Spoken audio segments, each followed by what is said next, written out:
Dear Jesus, our journey through life is long and hard. We cannot make this trip alone. We must walk together on the journey. You promised to send us a helper, your Spirit. Help us to see your Spirit in those you send to journey with us. In the refugee family, seeking safety from violence, let us see your Spirit. In the migrant worker, bringing food to our tables, let us see your Spirit. In the asylum seeker, seeking justice for himself or herself and their family, let us see your Spirit. In the unaccompanied child, traveling in a dangerous world, let us see your Spirit. Teach us to recognize that as we walk with each other, you are present. Teach us to welcome not only the strangers in our midst, but the gifts they bring as well, the invitation to conversion, communion, and solidarity.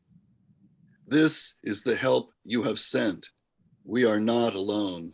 We are together on this journey, and for this, we give you thanks. Amen. So I'm very happy that I have this opportunity to introduce a great colleague on the journey, Sean Hawkey. Sean is a British photojournalist. He has extensive experience in Central and Latin America. He lived in Latin America for 12 years. He's a videographer, a photographer, a journalist. He has worked for many different international nonprofits, including Church Will Service that I work for, and that's how I actually got to know Sean originally. And his photographs appear in many very well-known sources, the New York Times, Wall Street Journal, the London Times as well. So it's really a great privilege to have this opportunity to introduce Sean to you and for all of us to learn from his experience in his most recent extensive trip to Central America toward the border. And one of the things that I think distinguishes Sean's work is that unlike some sort of mainline news journalists who sort of drop into a place for a day or two and then move on and report about it, Sean's work tends to be more immersive. He's there for weeks, sometimes months, and he brings both the eye of a poet and the heart of a prophet to the work that he does. And very grateful, Sean, for you to join us. So welcome, brother, and we look forward to hearing from you. Thank you so much. That was an extremely generous introduction. I'm looking through now. Unfortunately, Google told me that this meeting was in an hour, and so I'm not sitting in front of my own computer. I'm sitting in a friend's house. Are we able to see the video that I sent through, Anna? Yes. Yep. Yeah. Would that be a good sort of? I can speak for a couple of minutes while we're sorting that out. But the video that we're going to see is just a sort of little. Is very short. It's about 5 minutes. Actually, I was talking with some Netflix producers yesterday about the possibility of doing this a much longer version, a series of 10 episodes of untold stories of migrants who are moving up from Central America. And there are just so many stories, hundreds of thousands, millions of stories of people doing it. And I've had the privilege of meeting just a few of the people. I've 3 years ago we had a chat through this same medium, really, and I'd recently been accompanied the migrant caravan that had set out from Honduras and El Salvador all the way through Mexico. So it was about what's thousands of miles, because you all speak in miles and we're speaking in kilometers. I don't want to mistranslate that, but it's a long journey. It's a very, very perilous journey. Lots of people don't make it because they die on the journey. Lots of people disappear. Mexico at the moment is is extremely dangerous. There's lots of organized crime. And recently I did a job for CWS actually along the Texas Tamaulipas border, and almost everybody that we interviewed along there had been kidnapped and extorted. It's just sort of standard. So that means you're taken by armed people to a house, you're kept under guard, you may be treated badly or extremely badly. And if the ransom money that they ask for isn't paid, then you will be killed. And lots of people die that way because they're escaping extreme poverty and their family may not be able to respond to that if they don't have a piece of land to quickly sell or something. And they're not messing about. And so, you know, tens of thousands of people are killed like that each year. And that's really the most terrifying thing for people going up at the moment. The border and the border police and everything is less consequential. By the time they get to that stage, they've already gone through serious danger. I did some interviews recently for Lutheran World Federation in Honduras of returned migrants or deported migrants. So some of them hadn't made it all the way up. Some had made it into the US and been sent back. And the stories were harrowing. People who'd been traveling with friends and family, and their friends or family didn't make it. They were killed along the way. So, and then you've of course you've got other things like the beast, the La Bestia, the network of freight trains going through Mexico, which is what lots of migrants use as a method of transport. People say they're going liso, they've got nothing. So they've got no paperwork, they've got no money, they've got no phone. And so they just sort of jumping on trains, jumping on trucks, walking, but particularly in the south now that the train network from Tapachula doesn't work any longer. That was wiped away by a storm a few years ago. And so the first part of the journey to reach the beginning of the train network, that might be 20 days of 20 days of walking in really extreme heat. And you know, lots of people, if they're not in good shape, they might not get through even that first step.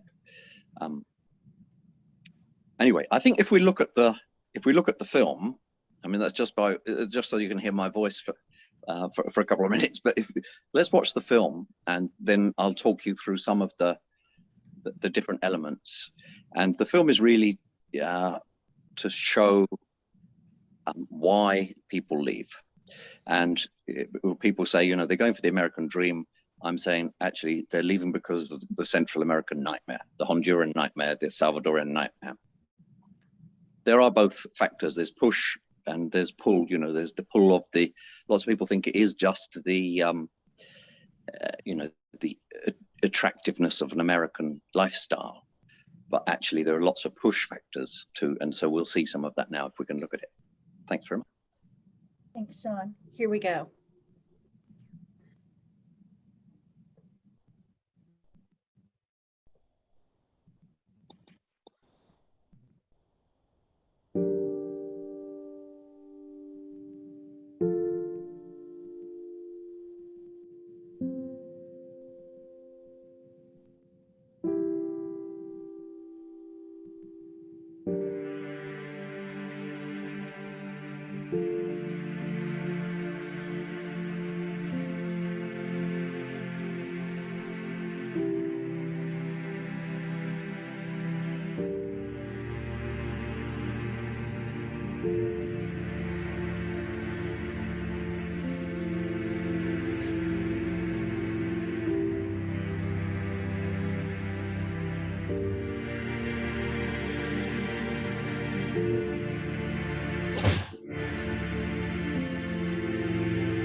So,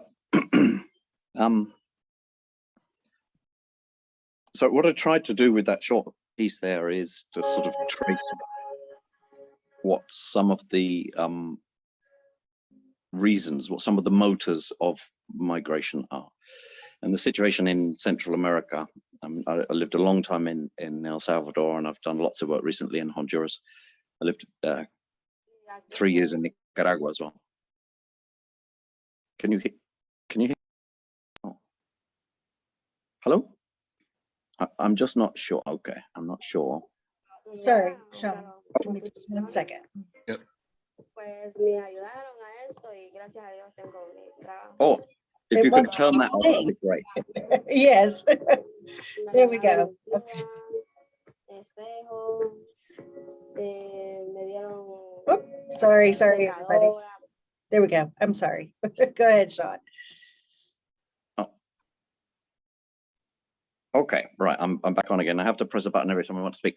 So what I was trying to do there really is sort of trace some of the, you sort of outline some of the motors of migration, what makes people leave.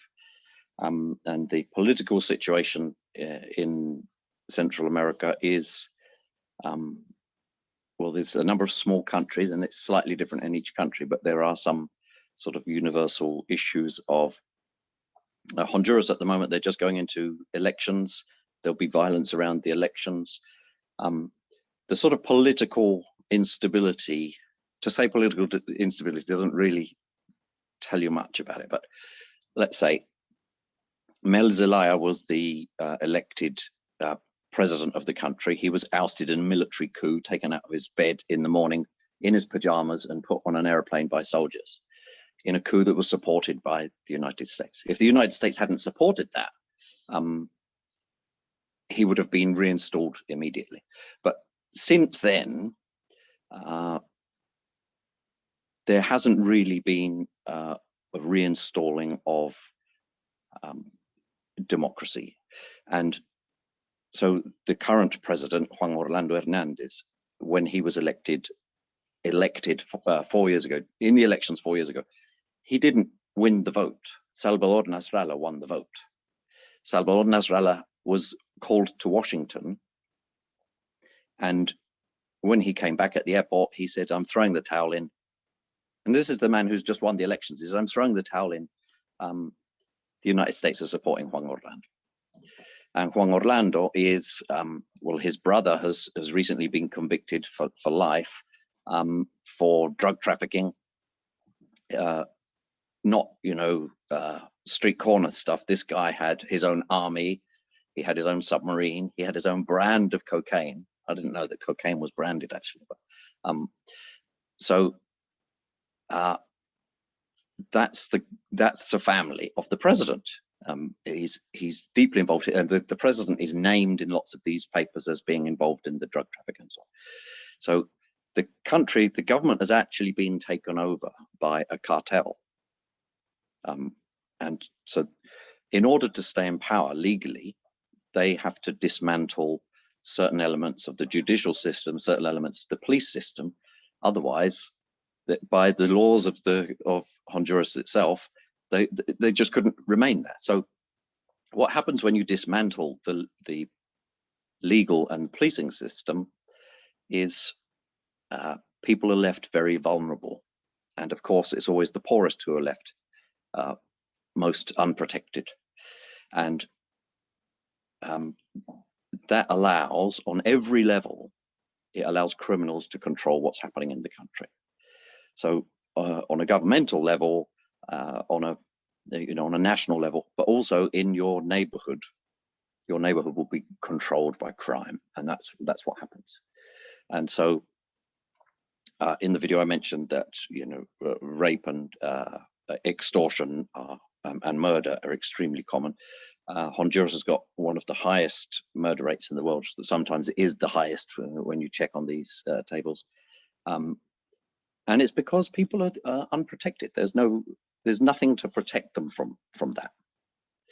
And so lots of the people that I meet who are migrating, who I've met on the caravan, or I've been on a couple of caravans, or who I've met going through Mexico or at the border waiting to try and get across.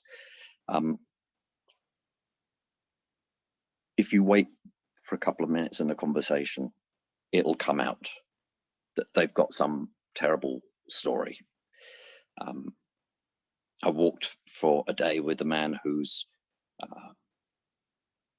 one of the local gangsters wanted his daughter, who was 14, and he objected. And so the girl was sexually abused and then murdered in front of the family. He was naturally indignant and angry about that. So they killed one of his sons for him saying anything. And, so he was there walking with his last remaining child, who was wearing the shoes of the boy who'd recently been killed. And they were walking across Mexico. And he said, "No one can send me back. What am I going back to?" And that is one of many, many stories that I've heard. Everyone has got a story, and almost everybody that I've interviewed along the border and so on, they'll break down in tears after a few minutes and tell you their personal story. So violence and insecurity, particularly for young women, it's terribly dangerous. It's almost an expectation in lots of areas that young women will be taken by the gangs as a sort of property. It's the boys, often as young as 8, will be taken into the gangs, and they use tactics. The Mara Salvatrucha, the Mara 18, the 18th Street Gang, and the 13th MS, they call it.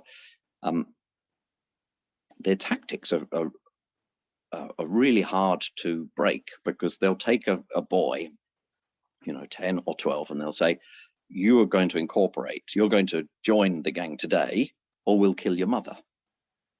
So, there's absolutely no way that a child can resist that sort of argument, and they're not messing.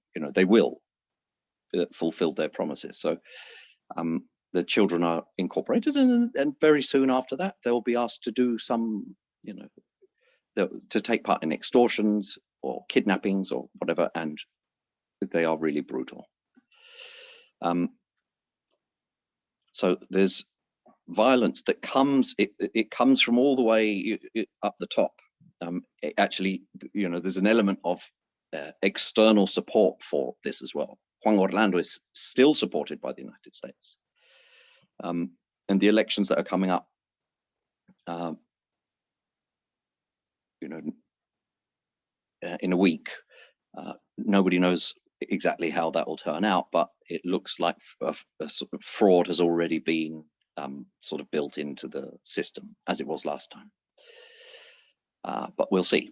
I think the will of the people is less important than the word of the embassy of the United States, so fingers crossed, but not many people have got a lot of hope for things being resolved that way. And if they were to get an honest government in, they have to unpick decades of deeply rooted corruption in every level of government now. So it's an extremely hard job. But if there was support from the United States to do that, it could happen. But there probably isn't. So that's the sort of something on the political violence. And then in the film, I look at at climate change. The south of well, there's an area of Central America they call the dry corridor, and that goes from Guatemala, it goes through Honduras, it goes through El Salvador, and it goes into Nicaragua. And I've done work all through that area with different media groups, with different church groups. Some areas in the dry corridor haven't had a harvest now for 10 years, 11 years. And so that has a huge impact on those communities. And so I've traveled around these places, and there's, cattle dying of thirst, the crops don't grow. Climate change means that the patterns of weather are changing. So it's not just that there is no rain, it'll be that the rain doesn't come when it's meant to come, and then when it's not meant to come, it all comes in a week and causes massive floods and infrastructure damage and so on. But through the dry corridor, through all those countries, they're now unable to produce food as they used to. They may get lucky, but lots of farmers will plant, and then the early life of the plant might be good, and then just stops raining and the plants die. So they've lost their seed, they've lost their fertilizer, they're in debt, some of them. So there's a sort of reshuffling of ownership of land, of the patterns of land ownership, because then they'll have to sell their land, but nobody wants to buy it anymore. And so obviously people there are going to have to leave. And it's interesting to see I've been speaking to IOM, the International Organization of Migration, and they say there's a correlation, a clear correlation, but they, saying this statistically, you can't say this causes this exactly, but there's a correlation between climate change and violence. And because people, desperate people, are more inclined to, nobody's got any food, there's going to be some people there who will turn to crime. And so they're easily brought into gangs and so on. So there's an increase in violence around climate change. And then there's a huge increase in migration around climate change. And then violence and migration also has a correlation. So those three things are very closely connected. So drought is one part of it. Climate change brings increasing frequency of extreme weather. And you'll know all about this from where you are, droughts and extreme weather and so on. So this time last year exactly, 2 hurricanes hit Central America within 2 weeks. So the water hadn't gone down, and the main damage from the hurricanes isn't the winds, it's the hurricane as it's coming in, as it's spinning around over the ocean, it's sucking up millions and millions of gallons of tons of water, and it brings that over the country and then lets it go. So it's rain that does most of the damage. It's water flooding. I was in one big hurricane there, and it was dark for 6 days. Like literally, the sun wasn't getting through. That's how dark it was. That was a few years ago. That was Hurricane Mitch. But that's what it's been like. And I was there last year when Hurricane Iota came in, and the damage that it does is phenomenal. Whole areas completely destroyed. Lots of infrastructure, roads and bridges taken out, as well as all the storm damage to crops, which was really significant. So again, more crops damaged, more food lost, there's food insecurity.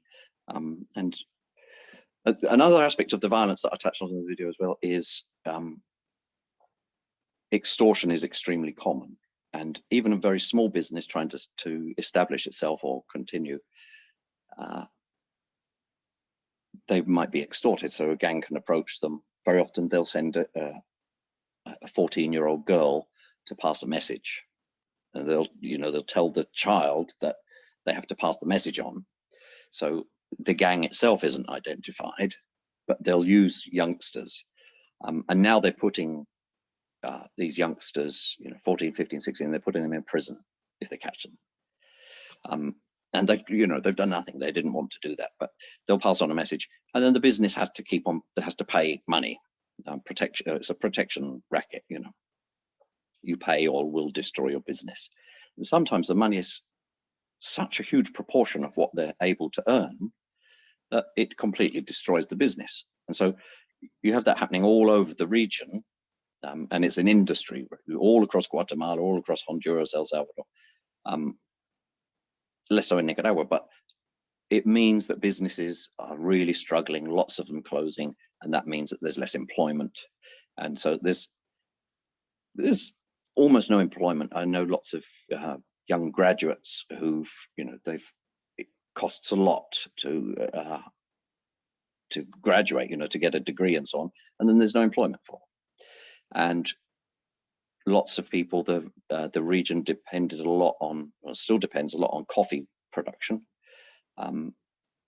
Coffee has been very badly affected. And another way that climate change works is you get a 0.5 degree increase in temperature, you get a 7% increase in humidity. And the humidity is what fungus loves humidity. So there's a coffee tree fungus, roya they call it in Spanish, which goes through periodically now. Over the last 15 years, it goes through periodically and it'll wipe out everything. And once that fungus gets onto your coffee, the leaves drop off. It's useless, it's not going to produce anything. And the only way that you can recover your farm is by cutting everything down and planting a new, more resistant variety. But then you've got to wait 3 or 4 years before you get a harvest.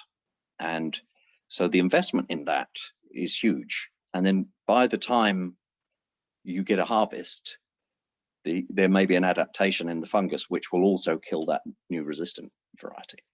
So that's happened a lot. So lots of people who were employed, particularly landless farmers who were employed in coffee production, they don't have the employment prospects that they used to have. It's unreliable or non-existent in lots of areas.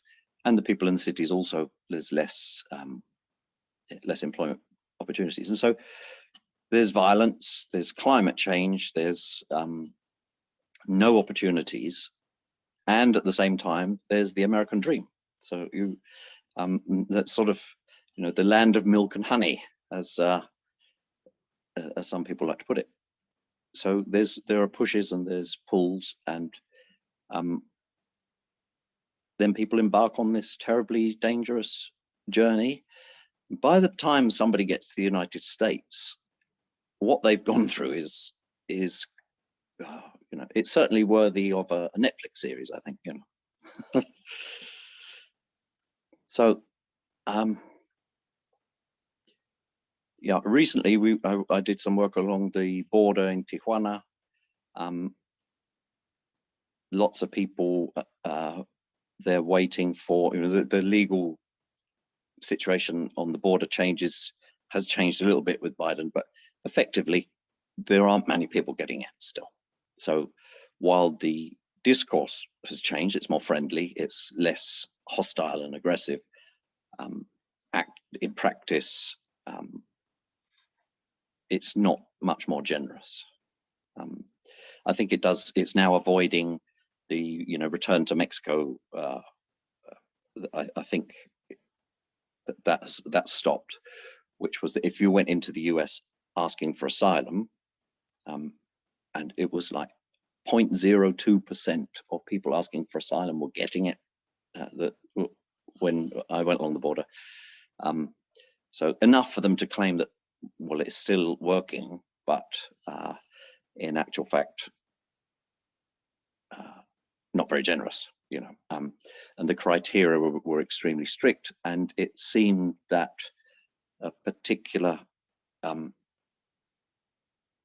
people with a particular hostility to immigrants had been deliberately recruited into the positions for evaluating asylum petitions and so on. So the thousands and thousands of people in camps, some of the stories were so horrific, but if they're unable to prove with documents that their son was killed, or the wife and the daughter were raped, and their business was extorted and they had death threats or something, if you can't prove it, you know, just showing a text saying, this is what the gang is sending me. And lots of people showed me their phone, you know, this is what the gang sent me. It's death threats and extortion and so on. Well, that's not acceptable proof, because anybody could have sent that. You know, you send it to yourself, you can have a friend send it to you. It doesn't. So I actually only met one person who I later discovered had got through, and he brought the death certificates of 9 members of his family and handwritten letters saying that you're next and that sort of thing, you know. So he got through, but most people are not, particularly if they leave in a hurry, as lots of them do, they will not be carrying the documentation that the US government will find acceptable. So, and that pushes lots of things into hands of criminals who are, you know, the coyotes who are taking people across. Prices vary on the sort of service that you get. There are no guarantees, and well, $16,000 to go from Tijuana to San Diego, and that's enough for the, you know, the border police to drive up for 1 minute in this direction and across they go. So they're paying off the border people, and it also means that people take the risks of going across the desert. And I've spent a few hours in the desert. It is viciously hot. It's brutally hot. After a few hours, I was losing my mind. I don't know how they do 3 days and 3 nights of that.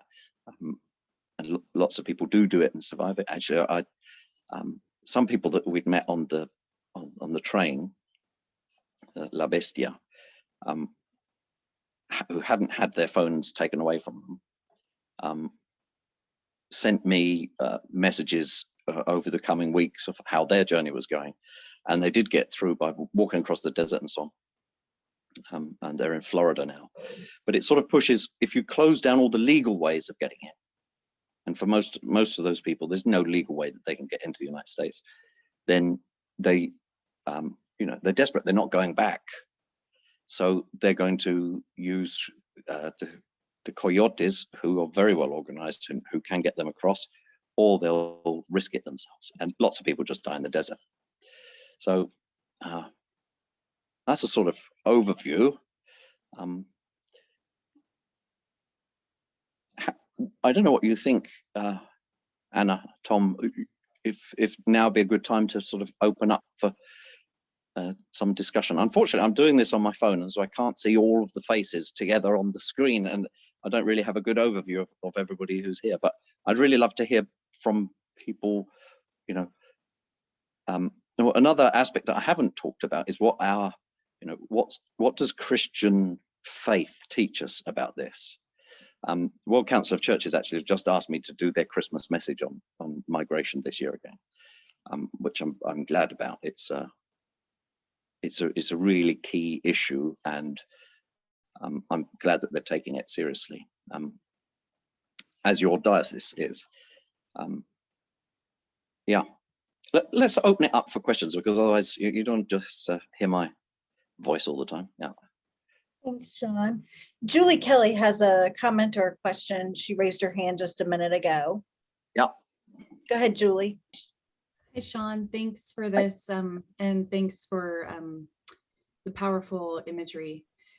So my question is, there are several different church denominations that support basically like a resettle back at home program, where they push that they fund and that they support, and they make sure folks can stay where they are, or maybe not where they are exactly, but the next town over kind of concept. And that this is the better way we should go. And I'm wondering, from your experience and from what you've seen, if you have some commentary on that, and is that even really actually viable in a system such as you've just described, or is it just supporting the system? Yeah, it's a great question. But, I've seen, actually, I've seen several of these. I just did a job in the summer with the Lutheran World Federation, and they've got a program for returned and deported migrants, and they teach them to, you know, they help them to set up a little business or something like. So lots of them doing hairdressing, you know, barbering, concrete block production, small restaurants and that sort of thing. And in several cases, for sure,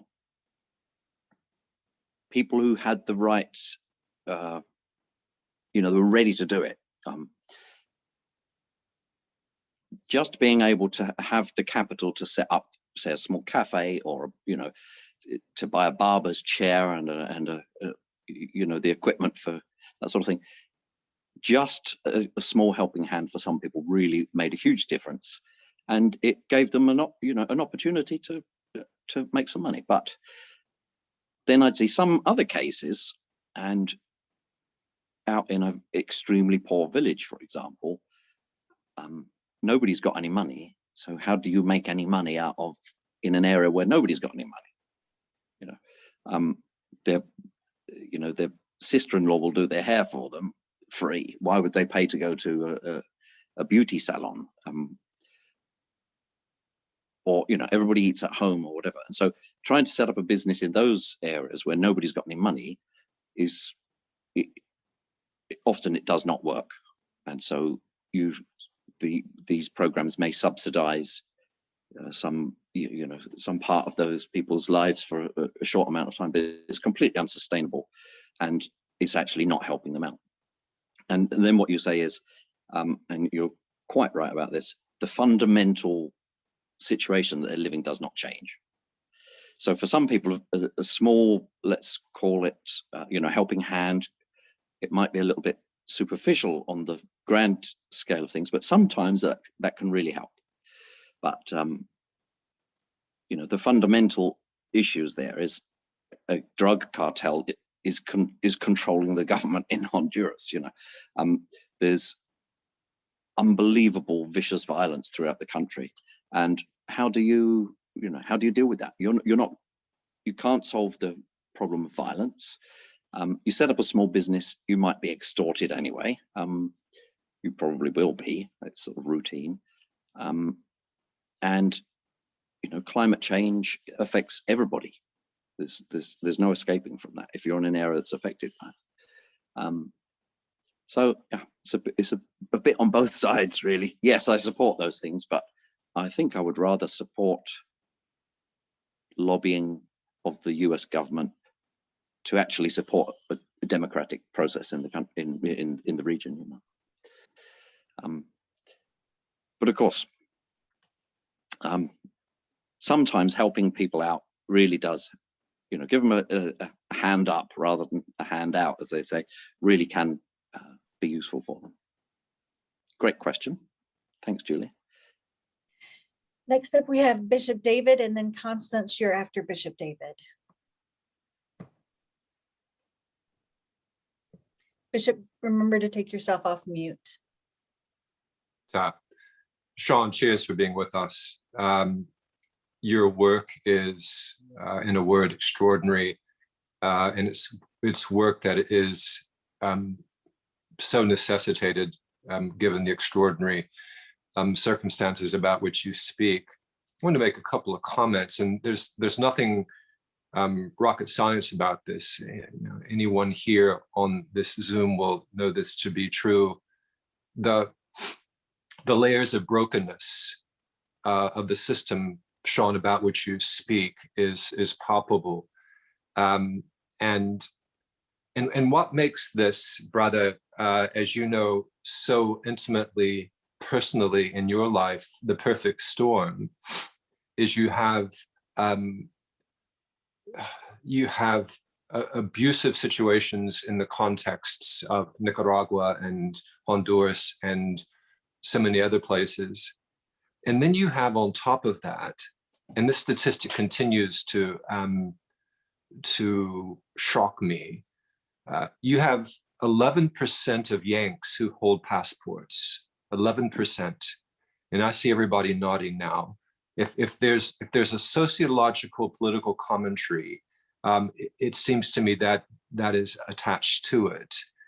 And it is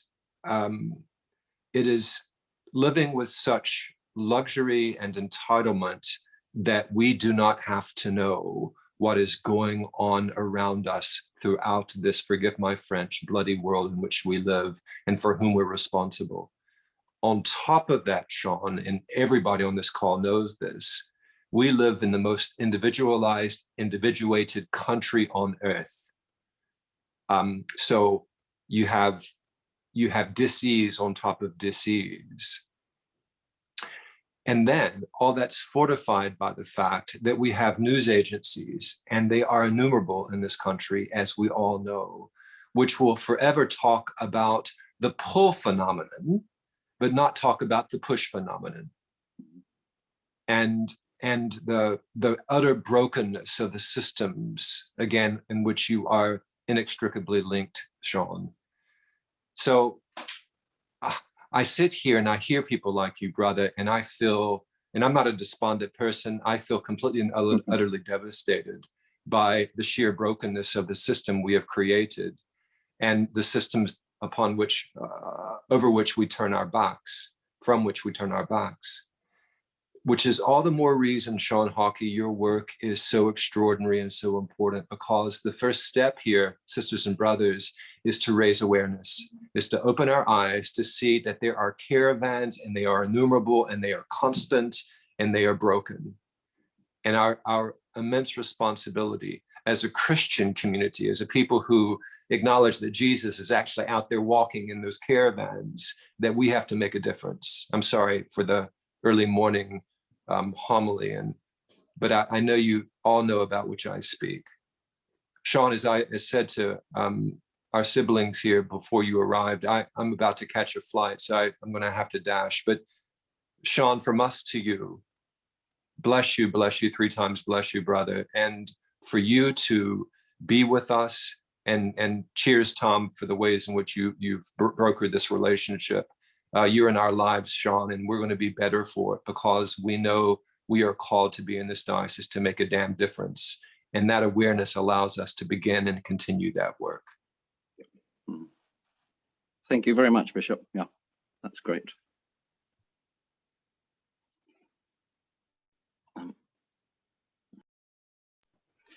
Now we have Constance.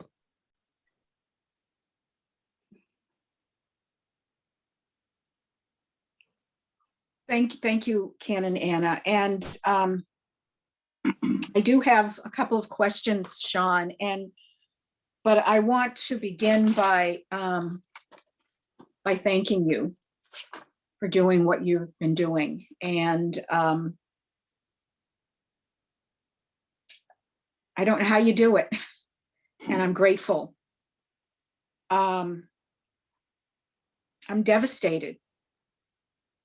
By what you've shared. And I'm not from the Diocese of San Joaquin. I'm from the Diocese of Massachusetts. And I have connected with them because of the work that my husband and I have been doing in the area of race and racism. And I am aware to some extent of some of the issues that you raised around migrants. But you have elevated this issue for me in a way that I didn't expect. And my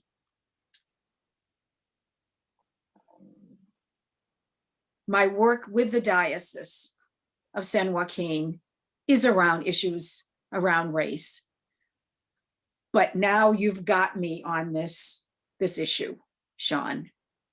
And I'm grateful to be part of the group that's working on this. So I've got 3 questions. I don't want to take up a lot of time, so I'll let you decide which 1 or 2 you want to answer. What can the church do? What can the church do? How can we use our voice? Another question, what impact do you want to have? Why are you doing what you're doing? What impact are you hoping to have? And are you having it? Are you having it?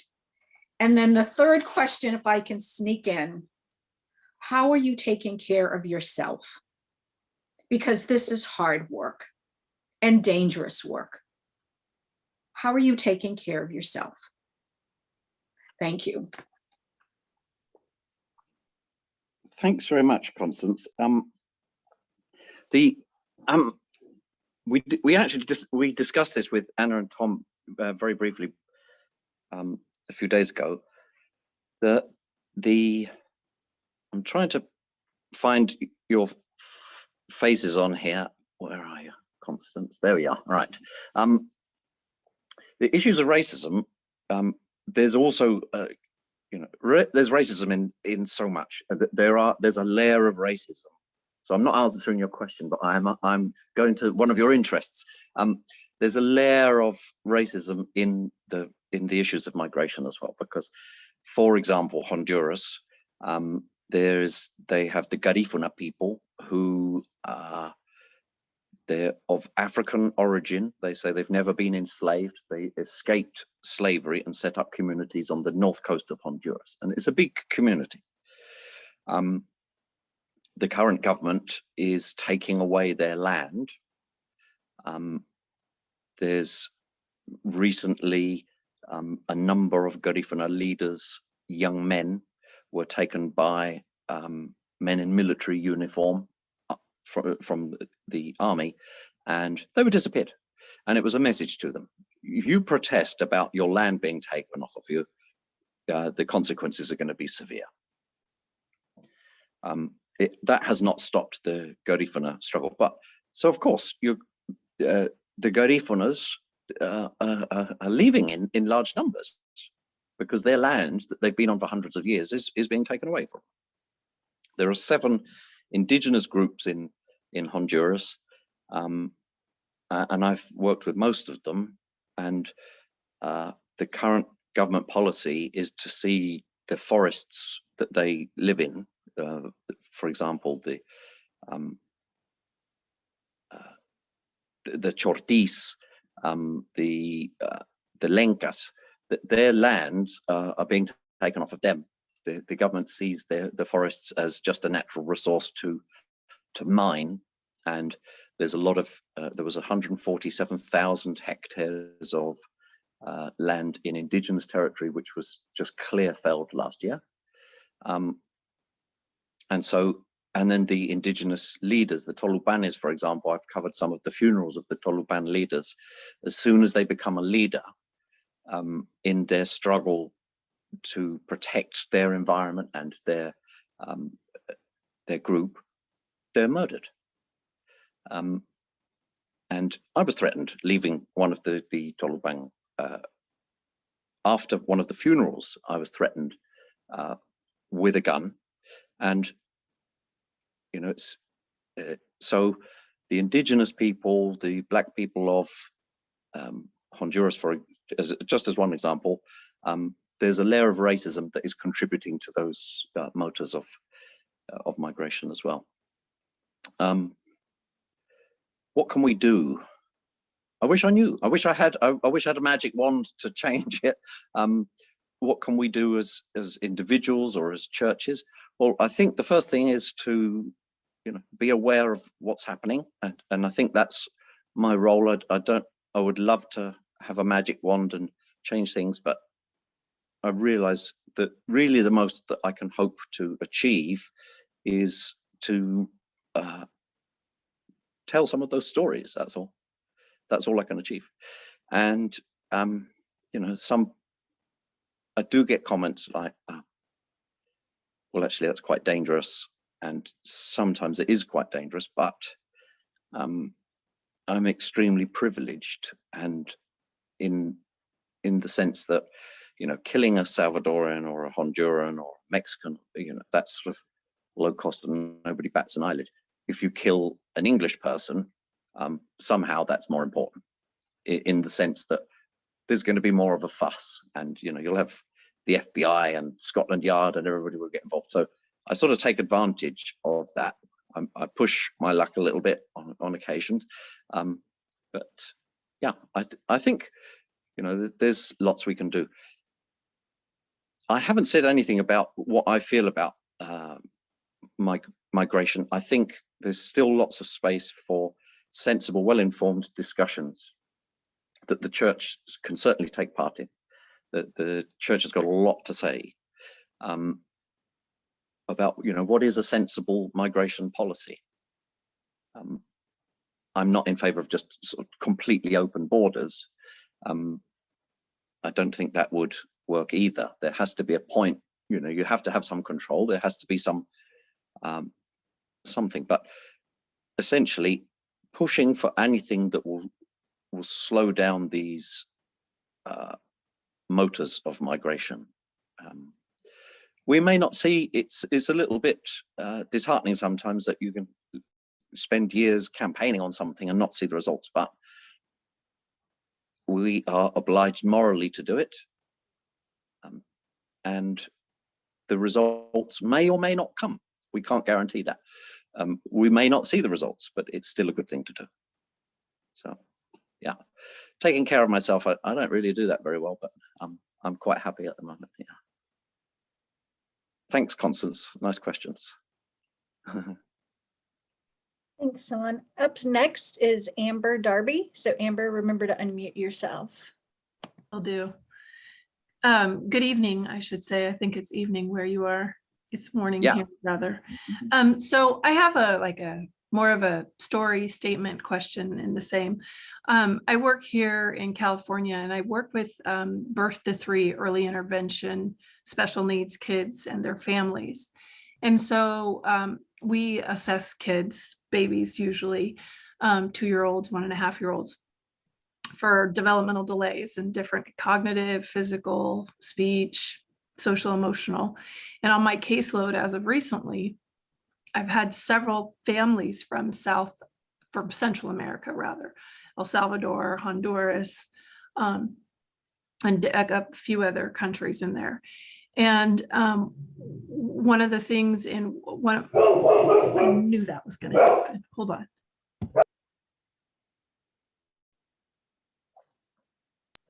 Sorry. anyway, so I was talking with some colleagues, and one of the, I let somebody else ask their question, and I'm gonna go get Oh, my go pickle. ahead. We can hear you. We can hear you. Can you? Because Duke is a beast. He's a 90-pound golden retriever. So anyways, I was talking, we had a family, and in this, you know, on their sort of bio, it says they're from, they're Spanish, they're Latin, and there's some other things. And it said it had, one family I have has 8 adults in the house. Another family, it said it had 6 adult siblings, and that family had come here. The baby was 16 months, and they had come here 8 months ago. And so there were a couple of my colleagues, they're like, oh, well, where 8 months ago, like, well, why are they all here? And why are these, you know, 6 adults in the house and all these siblings? And I just kind of like looked like, do you see where they came from?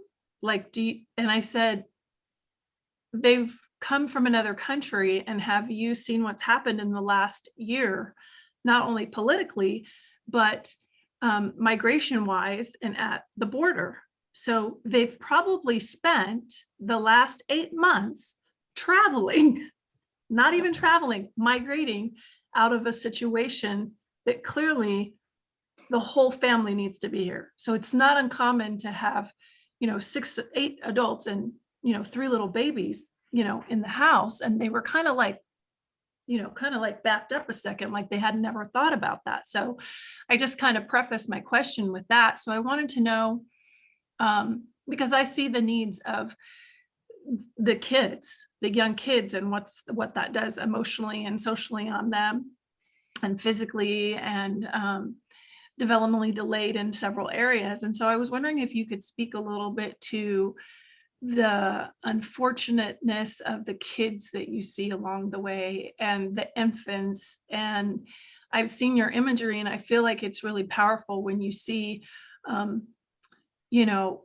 people with their babies in their strollers, and people carrying their babies 2, 3 at a time, you know, 1 here, 2 here. And I wanted to know if you could speak a little bit about to that, you know, what your experience has been, the power that you see in that. That's really it, but Yeah, thank you great. for that. Right. Well,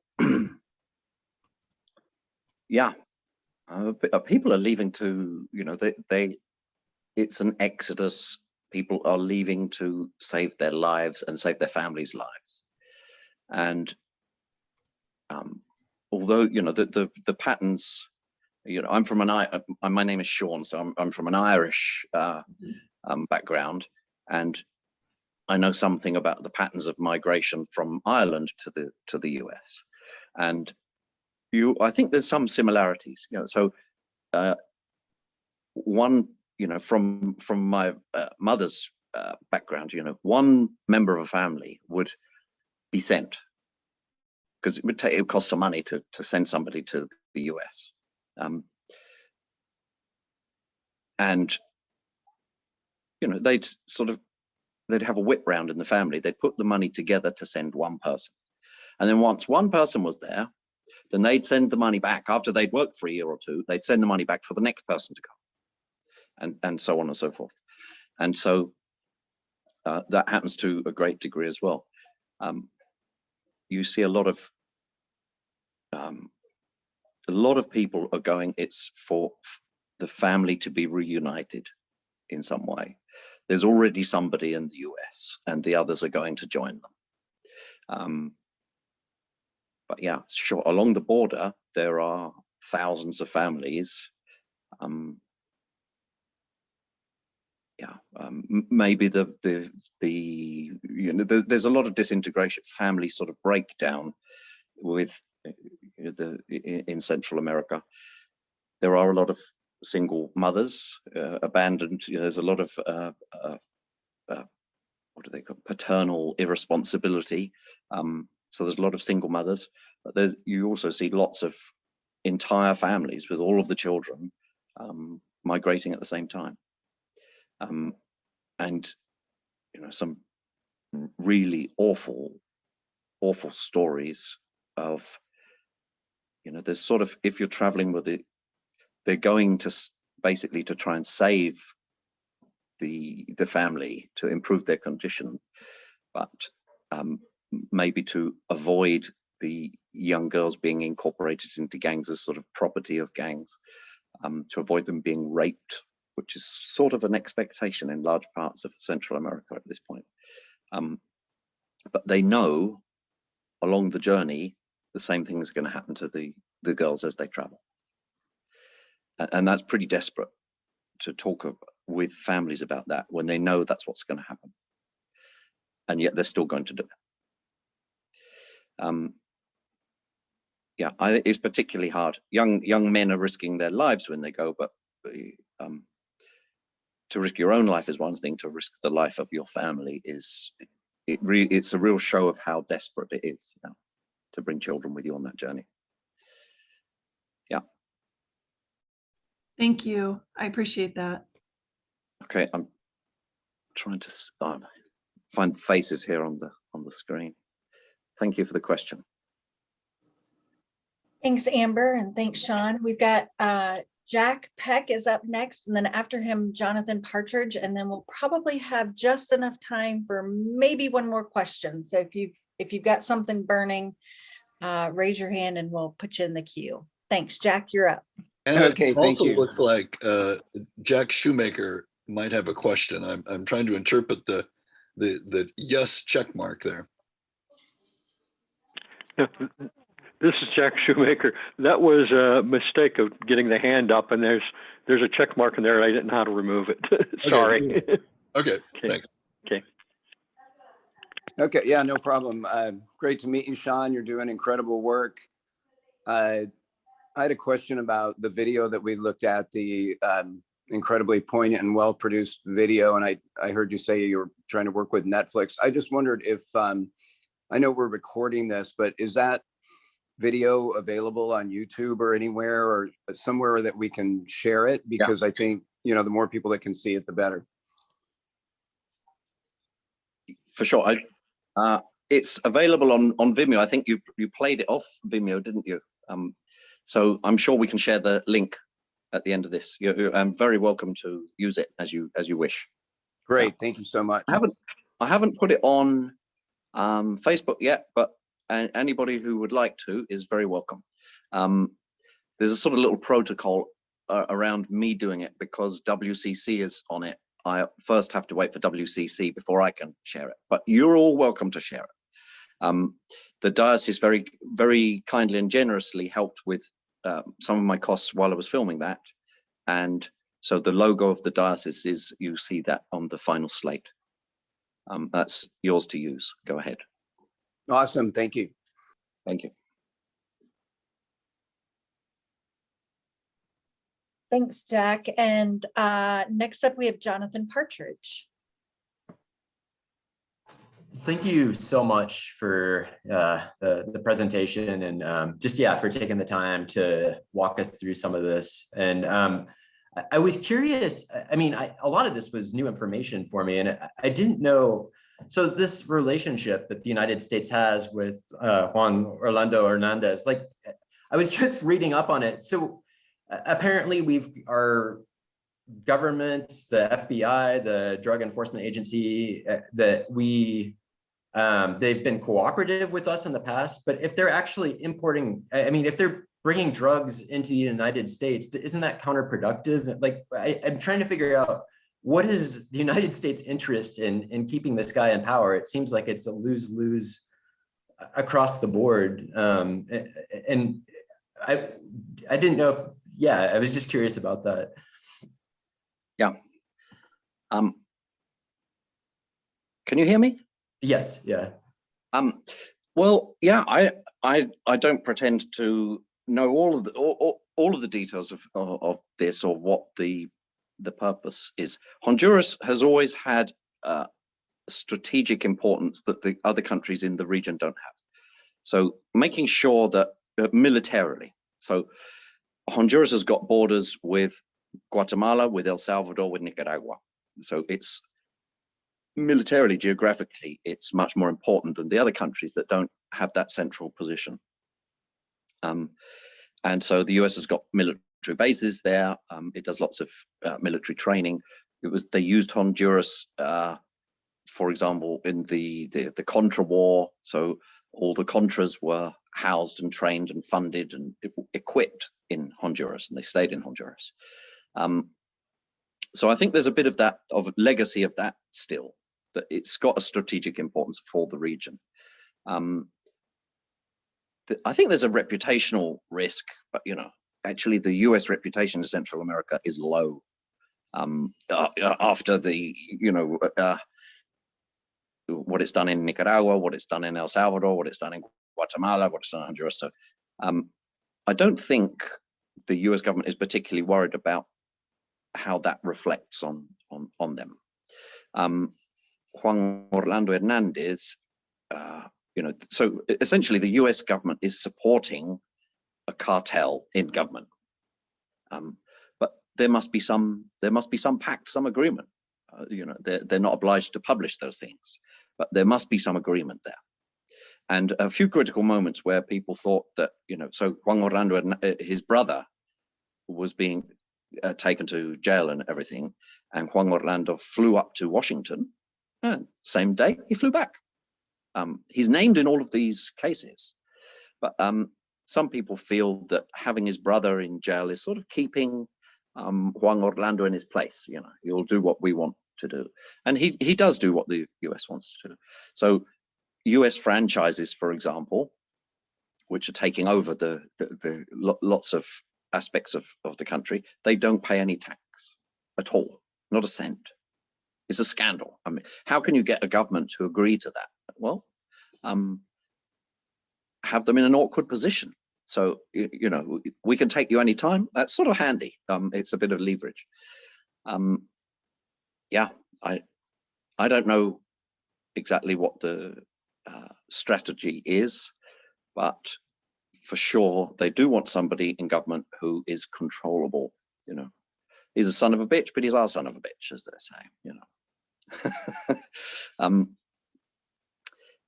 Yeah, who knows how this will turn out, but some commentators say they don't have a lot of hope that the situation will improve dramatically. They'll put somebody else in who will also be willing to do the will of the embassy. They call it the embassy, like there were no other embassies. It's just the US embassy. And yeah, that's the source of a lot of the problems in the region. Thank you, Jonathan. Thanks for the question. Thank you. And now we have Bill Shreve. Bill? Hi, Sean. Thank you for this presentation. I'm from the Diocese of El Camino Real along the coast here, and we've been working closely with Cristasol in El Salvador and more recently in Honduras and Guatemala. They are working to improve human rights and to make it so people can stay there as well as they can. But it's obviously very challenging. And recently there are reports of the breakdown of the judiciary and other democratic institutions in El Salvador, where they'd made a lot of progress over the last few decades. And of course, what you reported in Honduras is also equally troubling. How do we make progress when the democratic base isn't there to build on? It seems like we're going backwards rather than moving forwards in these areas. Yeah, it's a good point. I hope you don't have the hope that I can solve this. Good. No, but if you can give us any pointers of how we can help them more than just continue to send them money. They're amazingly brave down there. I went down for one of what they call a global school at El Salvador, and it was even then, when it was much better than it is right now, it was a scary place to be. Got none of the security that we take for granted around here. Yeah. Yeah, I think it's the recent elections a week ago in Nicaragua were a complete sham. Some commentators are saying that there was no more than 20% of the people who were eligible to vote cast a vote. All of the opposition candidates candidates were arrested and put in prison. So, you know, that's a long way from democratic. I've sort of personally become less concerned about the democracy per se. I mean, that's not the democracy.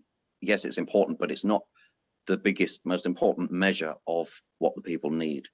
And actually, so long as the government, the authorities are delivering improvements where improvements are needed, and they're guaranteeing sort of other more basic human rights like security, food, medicine, education, those for me are much better measures of where the country's going. But it's never a good indicator that democracy is being, you know, it's not just eroded, it's systematically being taken apart. So you think human rights can be built up just through the aid process to at least some extent? It doesn't solve the problem, but it provides survival. Yeah, yeah. And I think lots of the organizations on the ground in El Salvador, El Salvador is one of my favorite places. I spent such a long time there. Organizations on the ground do make a difference. They don't change the whole picture for the country. That's impossible. They can't do that. But they do make a difference to the people that they touch, and that's really important. And the work of American groups like Church World Service, they partner up with people on the ground who are doing really, really great work, and it is worth supporting. And I often get asked to do some small, video or report on the work that groups are doing on the ground. It's all worthwhile. It's all good. Yeah. Thank you. Thank you, Bill. Thank you, Bill. Sean, I would like to ask you a question that I asked you a number of years ago when we first met through Tom, and that is, you see so much, and I'm sure it gives you a lot to process and think about in terms of how does this translate into your daily life and your experience. How do you find hope in the midst of the chaos and the devastation that you see and experience?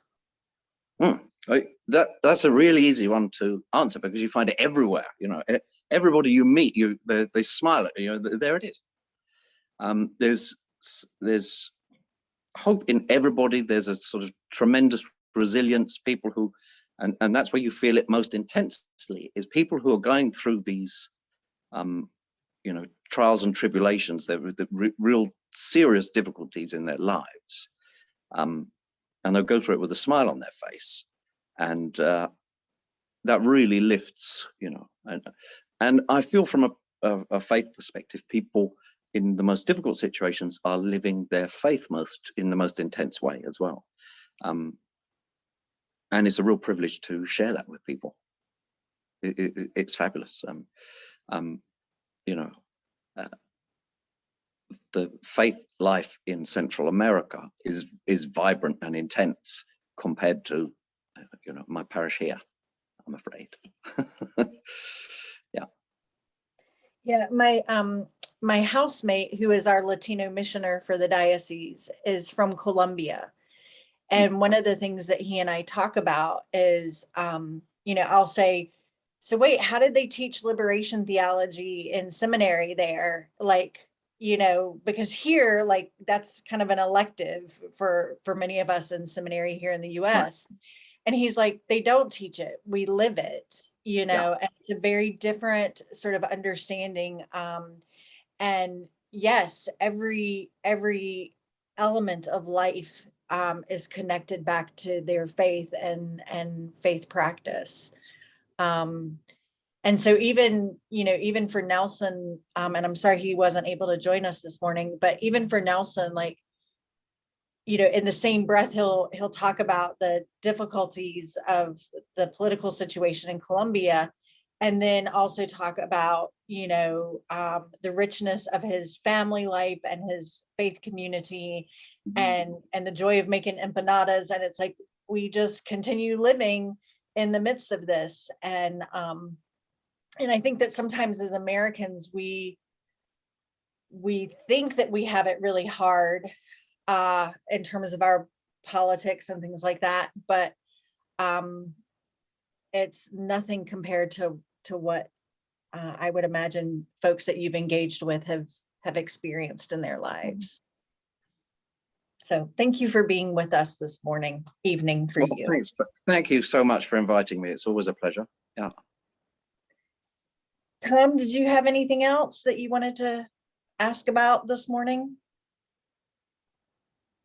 And be sure to take yourself off mute, Tom.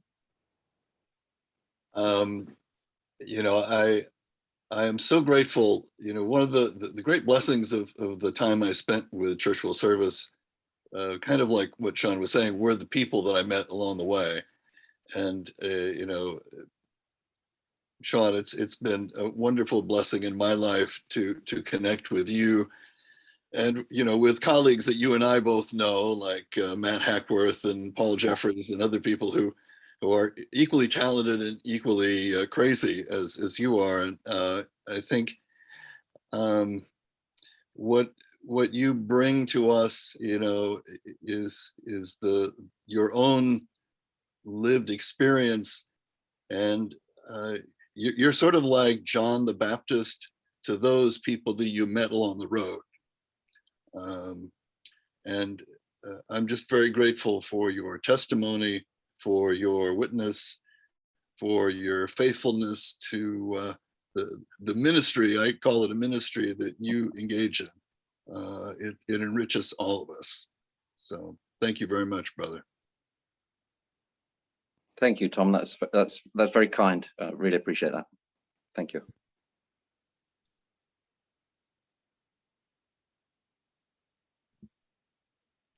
So Anna, I think.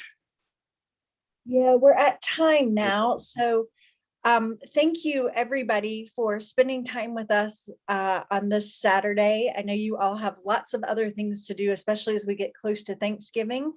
But thank you for taking this time out, and let's give it up for Sean. Let's give him lots of love. So unmute yourselves if you will, and clap or say woohoo or whatever you want to do. So we are so Thanks, everyone. appreciated. This session has been recorded, and so when I return to the office next week, after it's had time to download, I'll send it out to all of you. Feel free to share this with people in your communities. I think that this conversation has to continue, and I think Tom would agree with me in that. And the best way we can continue that conversation is when we invite people to share in it. You also have a link to the video that we started out this morning with. So feel free to watch that again, share it with people in your community as well. It's a great jumping off point for conversation. And Sean is on Facebook, so follow him so you can keep up with where he is in his journeys. I know he just recently returned from South Sudan, which we will hopefully get to talk to him about in the future and hear about that experience. So thank you, as our bishop would say 3 times, thank you, Sean, for being with us this morning. And thank you from SJ Rays and the Anti-Racism Commission and the Creation Care Commission. We have a vested interest in learning about what's going on with our brothers and sisters around the world. So thank you so much. All right, my friends, I'll see you when I get back to EDSJ. Have a great rest of the weekend. Thanks, everyone. Thanks, everyone, for taking the time to listen. Bye.